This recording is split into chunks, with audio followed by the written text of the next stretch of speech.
Hey, it's Unique History Channel. Today we're going to be doing a reading from A Tour on the Prairies, an account of 30 days in deep Indian country. And we read by Washington Irving, and we'll be reading chapters 1 to 4. Chapter 1.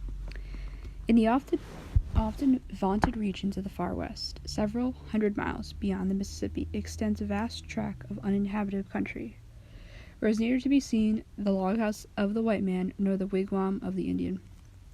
It consists of great grassy plains, interspersed with forests and groves and clumps of trees, and watered by the Arkansas, the Great Canadian, and the Red River, their tributary streams. Over these fertile and verdant wastes still roam the elk, the buffalo, and the wild horse in all their native freedom.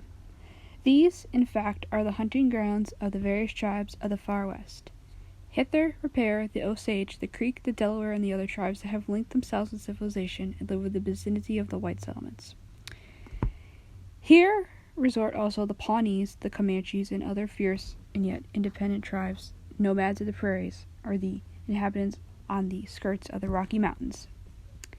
The regions I have mentioned form a debatable ground of these warring and vindictive tribes. None of them presume to erect a permanent habitation within its borders. Their hunters and braves repair to their innumerous bodies during the season of game, throw up their transient hunting camps, consisting of light bowers covered with bark and skins, commit sad havoc among the innumerable herds that graze the prairies. Having loaded themselves with division in the buffalo meat, warily retire from the dangerous neighborhood. These expeditions partake always of a warlike character. The hunters are all armed for action, offensive and defensive, and are bound to incessant vigilance. Should they, in their excursions, meet the hunters of an adverse tribe, savage conflicts take place. Their encampments, too, are always subject to be surprised by wandering war parties, and their hunters, when scouted in pursuit of game, to be captured or massacred by lurking foes. Mouldering skulls and skeletons, bleaching in some dark ravine, or near the traces of a hunting camp, occasionally mark the scene of a foregone act of blood. Let the wanderer know that the dangerous nature of the region he is traversing. It is the purport of the following pages to narrate a month's excursion to these noted hunting grounds, though a tract of the country which has not been explored by the white men. It was early in October 1832 that I arrived at Fort Gibson, a frontier post of the far west, situated on the Nissoho, or the Grand River, near its confluence with the Arkansas. I had been traveling past with a small party from St. Louis, up the banks of the Missouri and along the frontier line of agencies, missions that extend from the Missouri to the Arkansas. Our party was headed by the commissioners appointed by the government of the United States to superintend settlement of the Indian tribes migrating from the east to the west of the Mississippi. In the discharge of his duties, he was thus visiting the various outposts of civilization. And here, let me bear testimony to the merits of this worthy leader of our little band. He was a native of one of the towns in Connecticut, a man in whose course of legal practice and political life had not been able to vitiate an innate simplicity and benevolence of heart. The greater part of his days had been passed in the bosom of his family, in the society of deacons, elders, and selectmen on the peaceful banks of the Connecticut. And suddenly he had been called to mount his steed, shoulder his rifle, and mingle among stark hunters, backwoodsmen, and naked savages on the trackless wilds of the far west. Another of my fellow travelers was Mr. L., an Englishman by birth, but descended from a foreign stock, and who had all the buoyancy and accommodating spirit of a native of the continent. Having rambled over many countries, he had become to a certain degree a citizen of the world, easily adapting himself to any change. He was a man of 1,000 occupations, a botanist, a geologist, a hunter of beetles and butterflies, a musical amateur, a sketcher of no mean pretensions, in short, a compatible virtuoso. Added to which he was a very indefatigable, if not always very successful sportsman. Never had a man more irons in his fire, and consequently never was a man more busy, nor cheerful. My fellow third traveler was one who had accompanied the former from Europe, and traveled with him as his Telemach, as being apt like his prototype, gave occasional perplexity and disquiet to his mentor. He was a young Swiss guy, scarce 21 years of age, full of talent and spirit, but galliard in the extreme and prone to every kind of wild adventure. Having made this mention of my comrades, I must not pass over an unnoticed personage of inferior rank but all-pervading and prevalent importance, the squire, the groom, the cook, the tent-man, in a word, the factum, and I may add, the universal meddler and marplot of our party.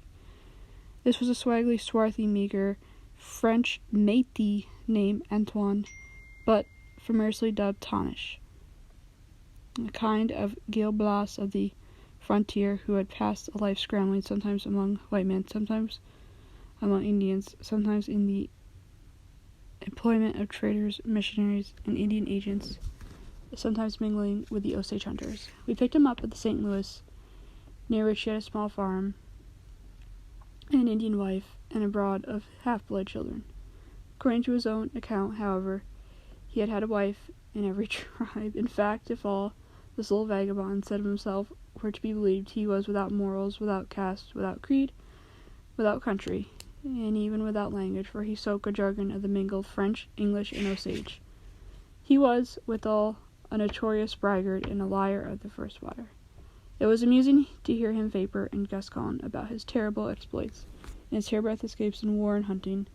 In the midst of his vulgarity, he was prone to be seized by spasmodic gasping, as if springs of his jaws were suddenly unhinged.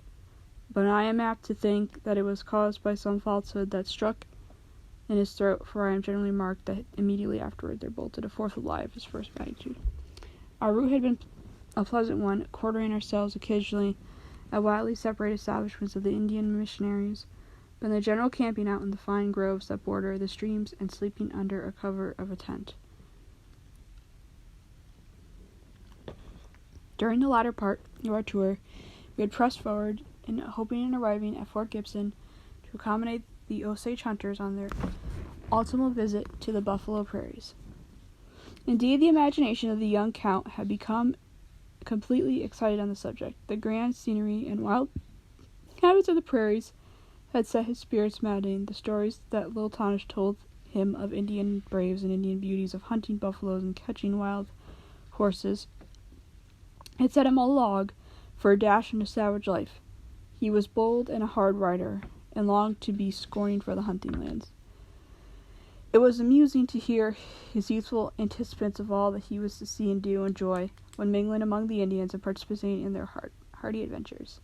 And it was still more amusing to listen to the Gasconian of little Tonish, who volunteered to be his faithful squire in all precious undertakings, to teach him how to catch the wild horse and bring down the buffalo with the smiles of Indian princesses, and if only we could get a sight of a prairie on fire. And the young Count, by gar, I'll set one on fire myself, cried the French Métis.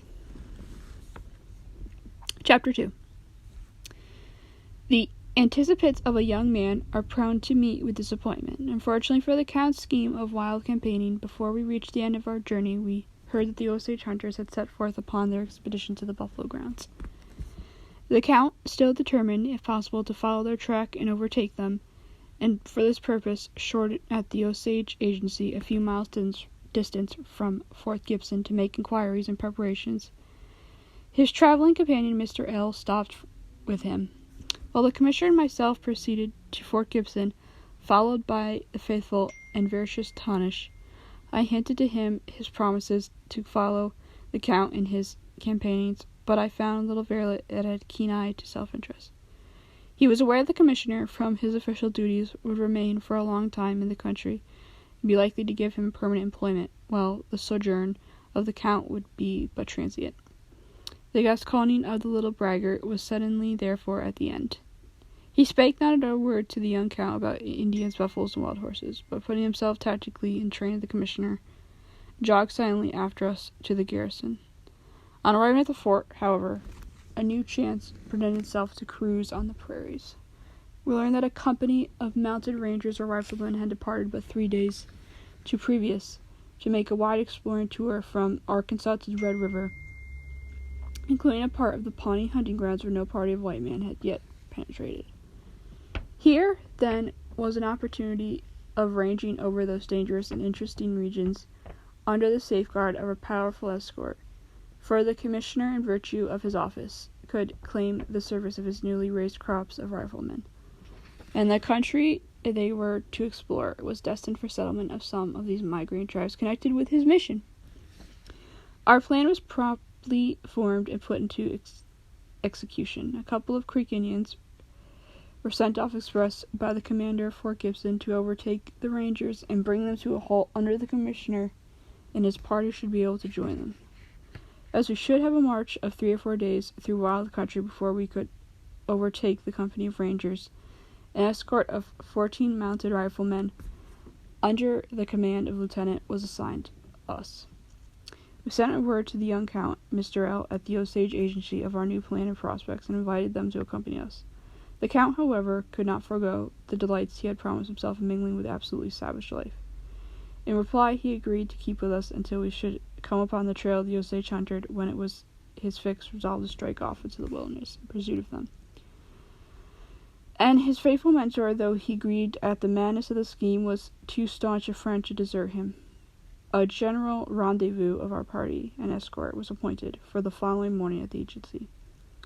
We now made all arrangements for prompt departure. Our baggage had hitherto been transported on a light wagon, but we were now to break our way through an untraveled country cut up by rivers, ravines, and thickets, where a vehicle of the kind would be complete impediment. We were travel on horseback in a hunter style, and as with little incompetence as possible.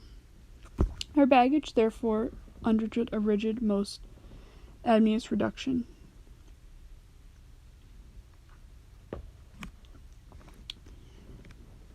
A pair of saddlebags, and those by no means crammed, sufficed for each man's scanty wardrobe, and with his great coat were to be carried up the steed he rode. The rest of the baggage was placed on pack-horses. Each one had a bearskin and a couple of blankets for bedding, and there was a tent to shelter us in case of sickness or bad weather. We took care to provide ourselves with flour, coffee, and sugar, together with a small supply of salt pork for emergencies, and for our main substance we were depend upon the chase. Such of our horses had not been tired out in our recent journey, and were taken with us pack-horses or supernumercies. But as we were going on a long hunt and rough tour, where there caused to be occasional hunting in case of meeting with hostile savages, the safety of the rider might depend upon the goodness of his steed. We took care to be well mounted. I precluded a stout silver gray, somewhat rough, but I had a staunch and powerful retained, a hardy pony, which I had hitherto ridden, and which had been somewhat jaded. I was suffered to ramble along the pack horses, to be mounted only in case of emergency. All these arrangements being made, we left Fort Gibson on the morning of the 10th of October, and crossing the river in front of us, set off for the rendezvous with the agency. A ride of a few miles brought us to the ford of the Virgis, a rocky scene overhung with forest trees. We descended to the bank of the river and crossed in straggling file, and the horses stepped cautiously from rock to rock and manner, feeling about for a foothold beneath the rushing, brawling stream. Our little French Métis Tonish brought up the rear with the pack horses. He was in high glee, having experienced a kind of promotion. In our journey hitherto he had driven the wagon, which he seemed to consider a very inferior employ. Now he was master of the horse. He sat perched like a monkey behind the pack one of the horses. He sang and shouted. He yelped like an Indian. Ever an endless blasphemy, loitering in pack houses, and his jargon of mingled French, English, and Osage, which not one of them could be understood. As we were crossing the ford, we saw on the opposite shore a Creek Indian on horseback. He had paused to reconnoiter us from the brow of a rock, and formed a picturesque object in unison with the wild scenery around him. He wore a bright blue hunting shirt trimmed with scarlet fringe. A gaily colored handkerchief was bound round his head, something like a turban, with one end hanging down beside his ear, and he had a long rifle in his hand and looked like a wild Arab on the prowl. A loquacious and ever-meddling little French Métis called out to him his Babylonish jargon, but the savage, having satisfied his curiosity, tossed his hand in the air and turned ahead of his steed, galloping along the shore and disappeared among the trees. Chapter 3. Having crossed the ford, we soon reached the Osage agency where Colonel Godal has his offices and magazines for dispatch of Indian affairs and distributions of presents and supplies. It consisted of a few long houses on the banks of the river and presented a motley frontier scene. Here was our escort awaiting for our arrival, and some were on horseback, some on foot, some seated on the trunks of the flowering trees, some shooting at a mark.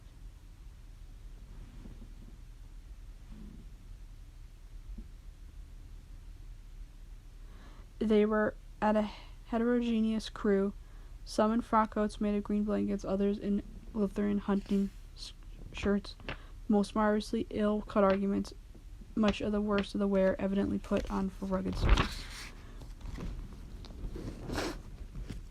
Nearby was a group of Osages, stately fellows, stern and simple in garb and aspect. They wore no ornaments. Their dresses consisted of merely blankets, leggings, and moccasins. Their heads were bare. Their hair was close cropped, excepting a bristling ridge on the top, like a crescent of a helmet, a long scalp looking behind. They had fine Roman consoles and broad, deep chests, as they generally wore their blankets wrapped around their loins, as to not leave the bust and arms bare. They looked like noble bronze figures. The Osages were the finest looking Indians I have ever seen in the West. They have not yielded sufficiently, as yet, to the influence of civilization to lay their simple Indian garb, or to lose the habits of their hunter and warrior, and their poverty prevents their indulging in the much luxury of appeal. It was in contrast to the gaily dress of the Creeks. There is something at the first glance quite oriental in the appearance of this tribe. They dressed in calico hunting shirts of various brilliant colors, decorated with bright fringes and belted with broad girdles and embroidered with beads. They have leggings of dressed deerskins or of green scarlet cloth, with embroidered knee bands and tassels, and their moccasins are fancifully wrought and ornamented, and they wear gaudy handkerchiefs tastefully bound round their heads. Besides these were a sprinkling of tappers, hunters, half-breeds, Métis, Creoles, and Negroes of every hue, and all that other rah-rah of nondescript beings that kept about the frontiers between the civilized and the savage lives, as those equivocal birds, bats, and hover about the confines of light and darkness. The little hamlet of this agency was in complete bustle. The blacksmith sheds, in particular, was a scene of importation. A strapping Negro was shoeing a horse. Two half-breeds were fabricating iron spoons in which to melt lead for bullets. An old trapper in leathern hunting frock and moccasins had placed his rifle against the workbench, where he superintended the operation and gossiped about his hunting exploits. Several large dogs were lounging in and out of the shop, or sleeping in the sunshine, while our little cur, with head cocked on one side and one ear erect, was watching with that curiosity the little dogs, the process of shoeing the horse, as if in studying the art or waiting to return to be shoed. We found a count and his companions, the virtuoso, ready for the march, as they intended to overtake the Osages and pass some time in hunting the buffalo. The wild horses they had provided themselves accordingly, having in addition to the steeds which they used for traveling, others of prime quality, which were to be led on the march and to be mounted for the chase. They had moreover engaged in the services of a young man named Antoine, a Métis of French and Osage origin. He was to be kind of jack of all work, to cook, to hunt, and to take care of the horses. He had a vehement propensity to do nothing, being one of the most worthless, broad and graved and brought up among the missions. He was, moreover, a little spoiled, being really a handsome young fellow, and was to the frontier, and still worse by fantasy himself connected, his sister being a concubine to an opulent white trader. For our own parts, the commissioner and myself were desirous, before setting out, to procure another attendant well versed in the woodcraft who might serve as a hunter, for our little French Métis might have his hands full when in camp, and in cooking on the march, and taking care of the horses. Such one as presented himself, or rather was recommended us in Pierre Beauty, a half-breed of French and Osage parentage. We were assured that he was acquainted with all parts of the country, having traversed in all directions, both in hunting and war parties, and that he would be used as both guide and interpreter, and that he was a first-rate hunter. I confess I did not like his look when it was first presented to me. He was lounging about in an old hunting frock, matting over leggings of deerskin, soiled with grease and almost jammed by constant use. He was apparently about 36 years of age, square and strongly built. His features were not bad, being shaped not unlike those of one, but sharpened with high Indian cheekbones. Perhaps the dusky greenish hue of his complexion added with his resemblance to an old bronze I have seen of the emperor. He had, however, a sullen, saturnine expression set off by a sullen woolen hat and elf-looking locks that hung about his ears.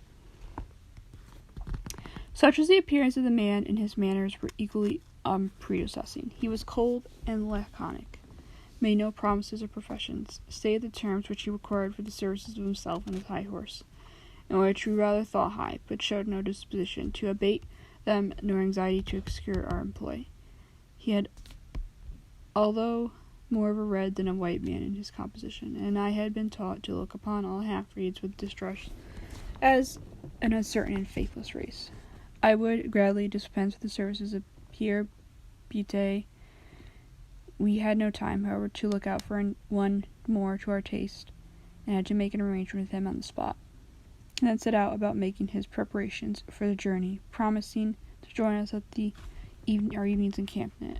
One thing was yet wanting to fit me out for the prairies, although thoroughly trust-reading steed, I was not yet to be mounted in my mind. The gray I had bought, though strong and serviceable, was rough.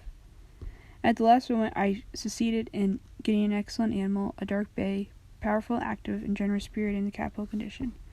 I mounted him with exhaustion, and transferred his silver gray to Tonish, who was in the ecstasy to find himself completely in cavalier, that I feared he might realize the ancient and well-known sufferance of a beggar on horseback.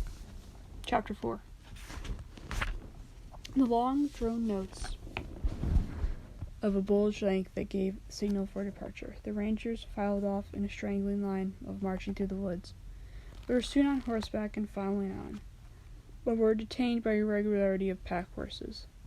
They were unaccustomed to keep the line, and strangled from side to side among those thickets, and in spite of all the pesting and belittling of Tonish, who mounted on his gallant gray with a long rifle of his soldier, worried after them, bestowing the superabundance of dry blows and curses. We soon, therefore, lost sight of our escort, but managed to keep on their track, threading force entangled with thickets, passing by Indian wigwams and negro huts, until towards dusk we arrived at a frontier farmhouse owned by a settler named Berry Hill. It was situated on a hill below which the rangers had encamped in a circular grove on a margin of stream. The master of the house received us civilly, but could offer us no accommodation, for a sickness prevailed in his family. He appeared himself to be in no very thriving condition, for a bulky frame which he had a shallow, unhealthy complexion, whiffling double voice, and shifting abruptly from a tremble to a thorough bass. Finding his log house was a mere hospital crowded with invalids, we ordered our tent to be pitched in the farmyard. We had not been camped by our recently engaged attendant, Beauty, the Osage Métis, and his appearance. He came outside on one horse, leading another, which seemed to be made with supplies for the expedition. Beauty was evidently an old soldier, as to the art of taking care of himself and looking out for emergencies. Finding that he was in government employ, being engaged by the commissioner, he had drawn rations of flour and bacon, and put them up to use to be weatherproof. In addition to the horse for the road, or for the ordinary service, which was a rough and hardy animal, he had another for hunting. This was of a mixed breed like himself, being a cross of domestic with a wild horse. of the prairies, and a noble steed it was, of generous spirit, fine action, admirable bottom. He had taken care to have his horses well stood at the agency. He came prepared at all points for war or hunting, his rifle on his shoulder, his powder horn and bullet pouch on his side, his knife in hunting stuck in his belt, and coals of courage at his saddle bow, which we were told lariats or noose cords used in catching the wild horses. This equipped provided Indian hunter on the prairie is like a cruiser on the ocean, perfectly independent of the world, and competent to self-protection and self-maintenance. He can cast himself loose from every one shape of his own course, and take care of his own fortunes. I thought Beauty seemed to feel his independence, and consider himself superior to us now that we were launching into the wilderness. He maintained a half-proud, half-sullen look, and great tautancy, and his first case was to unpack his horses, and put them in safe quarters for the night. His whole demeanor was in perfect contrast to the vaporing and shattering, bustling little Frenchman. The latter, too, seemed jealous of his newcomer. He whispered to us that these half-breeds were touchy, capricious people, little to be depended upon.